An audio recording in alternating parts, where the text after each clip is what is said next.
Hey everyone, Matt Brady here, the Carolina Mortgage Coach. And on this latest episode of Behind the Closing Table, I will be speaking with Kyle Mull, and he is a realtor and a firefighter still. Awesome. So, Kyle, tell everyone a little bit about you, how you got started in the industry, and we'll go from there. Yeah, as you mentioned, something that's unique about myself is the fact that real estate is, even though there's no such thing as a part-time job in real Hmm. estate, is my secondary job. I'm also a firefighter, all the way over on Fort Bragg. Nice. Um, did that because I was in the Air Force, so it was an easy transition for me to continue to work on a military base. Um, the way I got into real estate was really my desire was to get into the investing side of things. Hmm. And I had tried, like everybody else does in this area, because there's so many investors. The whole thing is you got to start with wholesaling, and then you kind of get your feet Hmm. wet with fix and flips. And I did that. I did all that. I did a little bit of the wholesaling, absolutely hated it. Got my feet wet with the fix and flips, did some private investing and stuff like that. But what I found was my ability to stay consistent with my Right. other job was it was impossible for me. So during COVID, I decided to get my license. Uh, at that time, it was just to have another tool under my belt for investing, but Hmm. I found that it was easier for me to stay consistent within real estate on the retail side of things. So I've been doing it for almost 7 years now. Um, I think I closed my like 125th deal recently. Congrats. Haven't really looked back, so it's been fantastic. The opportunity that came for me with my firm, when I got my license, was new to the area. It's been fantastic ever since. That's great to hear. So with those, if we interviewed those 125 past clients and we asked them what makes Kyle different, what do you think, or what would you hope they would say I about think you? there's something I ask for a lot of reviews on my Mhm, Zillow, and I think the most common thing that people say about me is I am extremely quick with communication. So mhm, if somebody reaches out to me, especially text messaging these days, mhm, but if somebody reaches out to me via text message, I'm responding immediately. Or if they call me, if I'm not able to answer for one reason or another, I'm at least texting them immediately saying, "Hey, I got this going on. I'll call you back as soon as I can." I think that is the most common thing that is said to me in my reviews is how well I keep communication going. Um, and also the fact that I try to be very light in my approach to things because I try to do things the way I would want people to interact with me. I don't want to put pressure on clients or anything like mhm, that. I want to be there as a guiding force, somebody who's there to answer questions, to help them out in the time of need, but not be pushy in any way that I can. mhm. So how is that market up there kind of unique that you're near a military base to where is it a cyclical seasons or does it stay pretty consistent? Or what are you seeing now in this I don't market? actually live near the base. Okay. So I live in Union County, so Okay. not too far from you. Yeah. Um, but I commute back and forth to the base. So Okay. we work a 48-hour work schedule over there. So I'll go there for 2 days. I'll be back here for 2 days. But the way I'm able to kind of keep things going here is I do have showing assistants here. Mhm, So if a client's ever in need of seeing a property while I'm away, I always make sure that they're taken care of. But I do know for a fact, as a military area, yes, there are definitely seasons. The mhm, summertime is a season where you get a lot of movement within the military folks. mhm. So the summer times are better for them. But me Okay. being in the Charlotte area, Yeah. as you know, it's year long. Yeah. So you handle a pretty wide base then on both sides. Like Yeah, I mean, you I'm go in my from sister city Charlotte all the way up. in South Carolina, Mhm, and I do And I'm telling you right now, I am going to make my area smaller because it's such it's so hard. But I do from Statesville down to Rock Hill, Hmm. and then from basically Monroe to Gastonias. But I need to shrink my area. Well, that's a great segue, and one of my favorite questions to ask during this, it's what's one thing people misunderstand about being a real estate agent that you see a lot? So I guess one of the things for me is although I do try to make myself available all the time, and this actually happened this morning, to be honest with you.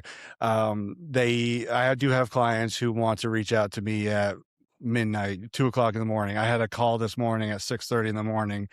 Um, so although I want to be available to you all the time, and it's just I also do have a life. I do have a Mhm. family, two young kids that are very active in the world too. So I'm trying to balance so much. I'm going to be there for you as my clients, but you gotta sometimes you gotta bear with me for a moment as I take care of my other part of my life. Oh, yeah, I get that. The I bet you the do. the emergencies Yes, at 11 o'clock at night, I'm like, there'll still be the same problem at 7 o'clock tomorrow for morning. sure. You know? Um, so I definitely get that. What's since you cover from Statesville down to Rock Hill and we're looking to make it smaller, what's your favorite area or what do you think's a hidden gem that more people should know about? So I live in Union County, and I mean, don't get me wrong, it's not truly hidden anymore at all. But I do feel the differences if somebody's looking, if they're not set on being in Charlotte, the option to look into other counties. I feel like Union County is a phenomenal area to look. I mean, the school districts are phenomenal. The tax differences are going to be significant. There's the ability to enjoy the city life, but not live in the craziness of Charlotte, basically. Hmm. So yeah, I think Union County is a phenomenal area. It's an area I obviously live in and take pride in, and I would welcome more people to come to this area. Awesome. What's so over your years, is there a mistake you see buyers make repeatedly or a mistake sellers make repeatedly that you want to get some information out to help people on both sides of the deal that you see come along? Well, for especially for buyers, and as you know, the majority of my clientele are going to be buyers. Just the way my firm's built, here being here talking with you, I mean, it's the financial side. It's knowing what you're pre-approved for, knowing the other financial responsibilities that go into purchasing a house, or what's to come even after purchasing a house, whether if you're looking at an older home, or something that is going to need some little TLC there. It's truly understanding your finances when going into the process. A lot of people will come to me and say, "Hey, I just got approved. I want to go," or not even just got approved. I just got your information. I want to go look at this house. Well, have you spoken with your loan officer? No, I don't know what I'm approved for. Well, it doesn't really make sense for us to go look at this house or anything like that. Do you understand? Like, do you know what you need for a down payment? No, I don't know any of that information. Like, it's so important to understand what you're trying to get into. I know the excitement of buying a house uh, is looming, of course, but if you don't know what you're getting into, there can be so many hidden numbers that are gonna creep up on you. And what I how I put it to people is like you're going to find something that you love. And then if you can't get approved for that number, you're not going to find much else because you're going to compare what's actually in your price point to the house that you can't get. And it's not a fair comparison. Once you've seen it, it's hard to go back, you know. Absolutely. It's so disappointing. Like you said, you're not gonna be able to meet those expectations again. Hmm. So No, for sure. that's what I tell people. That's you can put yourself in a real bad situation, and so definitely do that stuff first. Yeah, Um, you had mentioned on the seller side, I think especially in today's market, a lot of sellers are still, under the mindset that they're just going to get an absolute killing for their house, and they haven't come to the realization that the market has changed. yeah, So, having that conversation with sellers on a listing appointment, is vital because helping I don't know if I mean, obviously, you're seeing this as well. I mean, to me, it's you'll go out there and you'll see one house and it will go like that, and then you'll see other houses not much different, but they'll sit for a while. So, people who are under the mindset that, "Hey, my house is gonna sell in 2 days and it's gonna sell for 30,000 over asking price," they just gotta change that thought process. yeah, it's everyone wants to get the most when they sell, but get a deal when they buy, and it's like you gotta remember it's on both sides. Someone's trying to sell to get top dollar, Yeah. just like you're trying to buy. What the other side is actually thinking and what they're trying to do as well. And I explain to people this is just the one of many negotiations once you get under contract. You know, you're gonna have repairs, inspections, stuff like that. You don't want to start off on a wrong foot from I the couldn't beginning. agree with you more. Absolutely. So you deal with a lot of clients and the competitive space that we're getting into. Is there a question that you would recommend people ask potential real estate agents that they're interviewing, whether they're interviewing them as a buyer's agent or interviewing them as someone that's going to list their house? You know, a good question to separate themselves, that you would recommend? I don't know if I necessarily have a specific question. Something and this is just maybe personal to me that I do, especially on listing appointments. Um, and with my firm, we end up actually, like, we work with relocation companies. So we end up going in and, uh, the client actually has an opportunity to meet with a few different agents, right? And of course, if you work with a relocation company, you're going to be a qualified agent. So what I try to tell them is, listen, I mean, I'm not going to come in here and badmouth these other agents or anything like that. They're highly qualified. They're going to do a great job as well.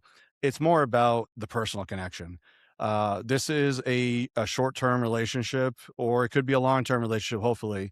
And if you have a true connection with that individual and you feel comfortable speaking with them about everything, I think you're going to feel better off throughout the entire process and not feel like you're in a financial situation with your own agents, right? You wanna have a more comfortable feeling with them so that you go through this process, you're more of a it's a good way to put this, it's just a better connection there, you know? Uh-huh. So that's typically what I tell, especially my sellers, that's what I would speak with them about, because again, if you're not having that connection with them, the likelihood of it not being a smooth process is gonna be higher.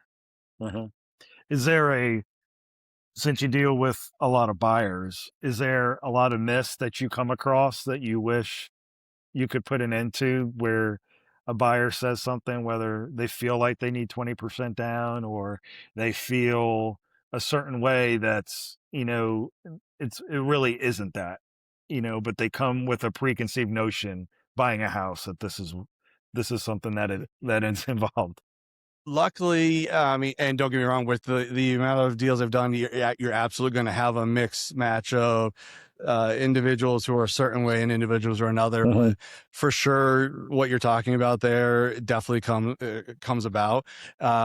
So having a client come into the home buying process with the preconceived notion that I have to get this, I have to get that, instead of looking at everything as a case by case scenario and hey, this is what's going on with this potential property. This is what we could potentially get based on all the information that's provided to us, right? Yeah. Yeah, you definitely gonna get those who are a little bit more difficult, and you gotta maneuver with them a little bit differently for Uh-huh. sure, which it comes back to that relationship with the individuals. You're not always gonna have that smooth relationship with somebody. You're gonna have individuals who are, a little bit more difficult to deal with, and navigating that and having the personality to navigate that is definitely something that I've worked on through my 6 years, 6.5 years of doing this. I promise you at the very beginning, the difficult ones were probably a little bit more difficult because of my side as well. Yeah. But as I've learned and found new ways of working with them, it's gotten easier. Awesome. So let's go into some of your expertise. Is there a good story you have about how you've had to go above and beyond to save a deal, or something that almost derailed a deal that you had to put all your skills to the test and get the deal done? Well, there's always going to be situations that pop up, right? So, um, trying to think of one right now off the top of my head, but as you know, I work with a lot with VA buyers, right? So, and that's obviously being a veteran myself. It's something I absolutely love to do. But as you know, sometimes VA appraisers are going to come in and be a pain in the butt. So this isn't necessarily a skill that I had to deal with, but something like probably a little bit out of the ordinary. Where I had a VA buyer, he was buying down in the Fort Mill area. Appraiser came back, and sometimes appraisers are very, I don't know what it is about appraisers, but this individual appraiser didn't like the fact that there was a few pieces of wood underneath the back deck. Wasn't attached to anything. It was just stranded. It was just stray wood, right? And he was not going to allow us to close until this wood was removed. So I happened to be all the way over in Fort Bragg, so it was a 3-hour drive. I took leave from work and drove all the way to Fort Mill and removed the wood. There you go. Going. Having to do that, in my opinion, was ridiculous on the appraiser's part, but I'm going to do what I need to do to help my clients, whether it be something such as that. And then there's cases where, like, I'm going to have clients who are a little bit short on cash, right? And they're going to need that. Hey, we need an extra $300 to be able to get this to close. I don't have a problem helping out. Mhm. Especially my VA clients. I'm going to do whatever I possibly can to help 'em. Not to say I wouldn't do that for any other client, but of course I try to go above and beyond for my VA clients for sure. Yeah, and I feel the same way.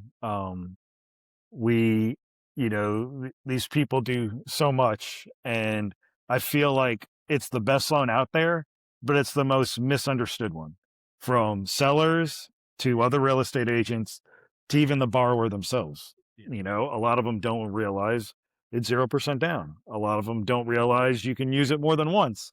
A lot of them don't realize you can have more than one at one time. So there's a lot of education that needs to be done, that we're working toward doing that. It's just there's a lot of things with that VA loan that makes it great, that I just wish more people understood for you sure. know And, I mean, as you mentioned there, there's so many great things about it.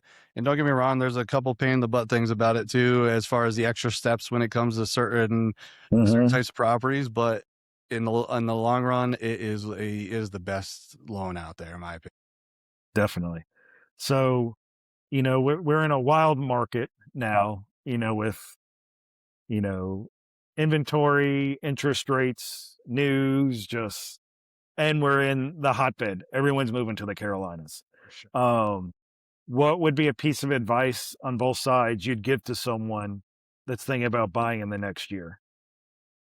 Buying or selling, listing their house or buying, what would you Yeah, so recommend? I'll start on the buy side. It's something that I would say as far as the buy side, and like you just mentioned, all the craziness that's going on, whether it be the interest rates or the market that we're in. Um, One I would say is this is narrow down the location that you're trying to be in, right? We get a lot of people coming over here from other states and stuff like that. They're just, hey, I'm moving to Charlotte. I wanted to check out Charlotte. Well, Charlotte's a big area. Mhm. So let's try to narrow down what you're looking for. What is the things that you as a person or you as a family enjoy? How close do you want to be to work? One thing that I get a lot is I want to be within so many minutes of work, but that my budget is this. Well, that doesn't really work in this area, and especially with the traffic these days. Mhm. So the biggest thing for me is narrowing down the location that where you want to be. Also make sure that budget is going to work in that area, right? Then after that, when it comes to sellers, is when I talk to sellers, if there's a possibility of timing things correctly, that's when I would suggest that. Like if they're not dead set, hey, we have to sell right now, I may suggest to them, hey, let's wait till we get to the summertime, right? Now, don't get me wrong, Charlotte is pretty much a booming market all year round right now, but as we all know, summertime when kids are not in school is going to be a more of a hotbed for an opportunity to sell. You're likely to get more eyes on your property. Mhm. People want to get settled before school starts. They don't want to have to deal with all that. For sure. All right. So, you're right on the border on the other side. I'm more on the Clover, Belmont, Gastonia side. Um, what do you tell people when they say, what's the difference between North and South Carolina? If someone was open to both, what would you tell someone that's the big difference between the two? Well, first, I'm going to start off again by asking what they like to do because obviously both sides are going to offer different things. So Uh-huh. if they're more lake people and they really want to be down near where you're at, then Uh, I'm going to suggest it. If they are more somebody who is wanting to get out to the city and but don't want to live in the city, then obviously I'm going to suggest more on the North Carolina side. Both sides offer so much. mhm, Of course, you can look at the small details and you can get into the tax differences. mhm, My VA clients, the differences in benefits there, right? mhm. Obviously, South Carolina is going to offer a little bit better benefits over for that. I do wish North Carolina was. Uh, but it goes back to figuring out what an individual or family really enjoys doing because you want to be in an area that offers those opportunities. Mhm. Um, and of course, like I said, both sides offer different stuff. So if I think the only simple answer is if you're buying investment property, it's definitely North Carolina over South Carolina because the taxes. That is the only, I think that's the only clear cut one. If you're just looking at investment property wise, definitely go North Carolina. And if you don't know what we're talking about, ask your loan officer or real estate agent the difference between buying an investment property in North versus South Carolina. how about you, like I feel like there's so many investors in the area right now that somebody who's not already kind of um, doing stuff here, it's a difficult area to come in and start working in because Yeah. there's so many. Which is Hmm. a great thing. I mean, I know a lot. For example, I have a client right now. We just sold a lot of, but she needs to sell a trailer that she also owns. It's so easy for me to reach out to my investor friends Hmm. who do that. So there's definitely pros and cons to it, but it's having people in your back or in your phone book to call Yeah, and reach out to. It definitely helps. definitely. So stepping back from real estate, were you if well, you were in the military, would you have been career military or go the firefighter route? If you weren't doing that, what do you think you would be doing? Or do you think you would be a firefighter still, even if you didn't get into it? Like if some what would you say Oh, no, you so did? that's a great question, and I'm glad you asked that because it's a funny story. When I got my license, well, I'll step back for a second. If I had my dream, I would be working in something in sports. I am absolutely a huge sports guy. That would be my absolute dream. But Mhm. I didn't make the right choices growing up, so the military was for me. Um, but becoming a firefighter in the military is definitely a blessing. It gave me opportunities that I never would have had before. And when I got my real estate license, I told my broker in charge was, "Hey, once I start kind of get going, I'm going to leave the fire department and just go full real estate." I think it only took me about a month and a half to realize if I were to leave the fire department side of things, I would not be very happy. I enjoy getting on that truck and riding it with the sirens and being on a military base, you wouldn't really think this, but we have so many opportunities to work with the locals, the city and the counties surrounding the base, that we have the opportunity. And this sounds wrong, but we have the opportunity to go and do a lot of fires and stuff like that, which Yeah. is, in my opinion, so exciting. So I don't think I would ever leave it. I love the balance that I have between the two jobs, and I think it is perfect for me. You definitely got to. For those that don't know, I was a full-time firefighter for 10 years, and my station in Charlotte was on the guard base, but also attached to the airport. So you got to do a Yeah, I was, just next to your station yesterday. yeah, My daughter was, filming a commercial at the Air Museum. nice. Yep, Station I actually 17. thought of you Yeah, was there for 8 years, 9 years. yeah. So yeah, it's a definitely an awesome, fulfilling job, and you get to do a lot of fun things. And to be honest with you, I mean, being a firefighter in real estate is more common than you think of. I Hmm. did a job or a transaction recently where my client was a retired captain from Charlotte, and then the listing agent is a battalion chief from Charlotte. Yeah, Yeah. definitely. Charlotte Fire has a lot of real estate professionals in it. Awesome. So, we're coming to the end of this. Thanks for your time today. What's the best way for people to reach you if they like your story, they connected with your personality, they like what you have to say. If someone wanted to connect with you, what's the best way to get in contact? Yeah, I mean, you can check me. I'm only really big on Instagram, so Mull Realty is my Instagram handle, or my email address is kmull@jasonmitchellgroup.com. Those are the easiest ways to contact me. And then if you want to connect my phone number within the podcast, you can absolutely do that as well. Perfect. One question I did forget to ask that I always ask. So, 7 years of experience, over 100 transactions, new real estate agent. What would be a piece of advice to someone new getting into the market? Biggest thing I said at the beginning, consistency. Just keep grinding and keep going at it. I think it's the same thing is true with everything you're trying to do. If you're not consistent with it, it's never going to take. Being consistent, and once you start seeing the success of it, then you're going to realize, oh, that was easy. But Hmm. it really, truly wasn't easy. It was just the fact that you stayed with it, and it finally started taking. Hmm. Awesome. Well, thanks again for your time today. Thank you. Everyone, Kyle's information will be in the caption to these videos. You'll be able to reach out to him, go follow him on social. And this is Matt Brady with Behind the Closing Table, and we'll see you guys next time. Have a great day.